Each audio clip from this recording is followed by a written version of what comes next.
عمت أمطار الخير الغزيرة أغلب مناطق البلاد اليوم وسط توقعات مراقبي التنبؤات الجوية باستمرارها خلال اليومين المقبلين،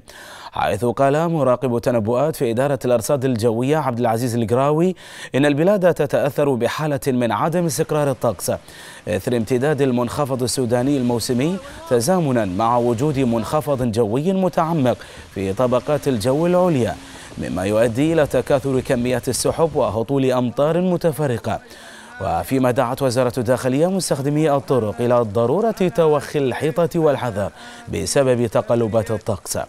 أعلنت مؤسسة الموانئ توقف حركة الملاحة البحرية في ميناء الشعيبة مؤقتا بسبب سوء الأحوال الجوية، فيما شهدت بعض المناطق انحسارات للمياه خصوصا في مناطق تشهد أعمال طرق.